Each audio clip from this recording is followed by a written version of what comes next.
বলে রাখেন স্যার, মনটারে শক্ত করেন, কিচ্ছু হবে না, আমি তো আছি স্যার। গোলামরে কারা জানি গুলি করছে।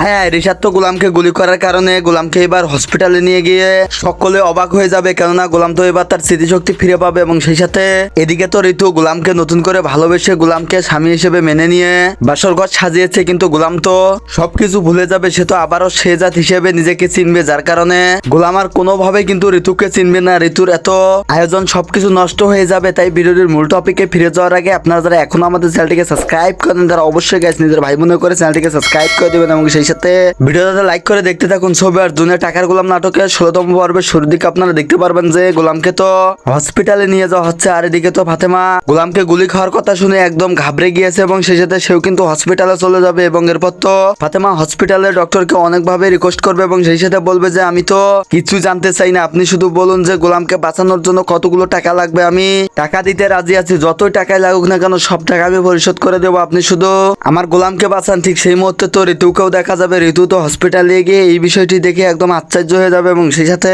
ফাতেমা এবং ঋতু দুজনেই তো গোলামের জন্য অপেক্ষা করবে, কিন্তু একটা পর্যায়ে গোলামের যখন স্মৃতিশক্তি ফিরে আসবে এবং সেই সাথে গোলামের জ্ঞান ফেরা মাত্রই তো ফাতেমা এবং ঋতু দুজনেই সামনে যাবে এবং সেই সাথে গোলাম তখন ফাতেমাকে বলবে, ফাতেমা তুমি এখানে, আমার কি হয়েছিল, আমি এখানে কেন? এরপর তো ঋতু গোলামকে বলবে, গোলাম তুমি আমাকে ক্ষমা করে দিও, আমি যদি জানতে পারতাম তোমার এমন হবে তাহলে কোনোভাবে আমি তোমাকে যেতে দিতাম না। এরপর তো গোলাম শেহজাদ আশ্চর্য হয়ে যাবে এবং সেই সাথে ফাতেমাকে বলবে, ফাতেমা এই মেয়েটিকে? এই কথা শুনে তো ঋতু একদম আশ্চর্য হয়ে যাবে। ছবি আর এমনটাই কিন্তু আশ্চর্যজনক ঘটনায় ঘটতে চলেছে দুনিয়া টাকার গোলাম নাটকের 16 নম্বর পর্বে। 16 নম্বর পর্বটি কতটা মজার হতে চলেছে অলরেডি বুঝে ফেলেছেন। তাই দুনিয়া টাকার গোলাম নাটকে 3টি করে পর্ব যদি আপনারা প্রতি সপ্তাহে দেখতে চান তাহলে এই ভিডিওতে লাইক টার্গেট থাকবে 5000 লাইক আপনারা দ্রুত গতিতে কমপ্লিট করে দেন, তাহলে কিন্তু প্রতি সপ্তাহে 3টা করে পর্ব অফিসিয়ালি আপলোড করে দেওয়া হবে, আপনারা কিন্তু দেখে নিতে পারবেন। তো আশা করি সবকিছু বুঝতে পারছেন। এই ছিল আজকের ভিডিওর আপডেট। ভালো থাকবেন, সুস্থ থাকবেন, দেখা হচ্ছে পরবর্তী কোনো ভিডিওর আপডেট নিয়ে।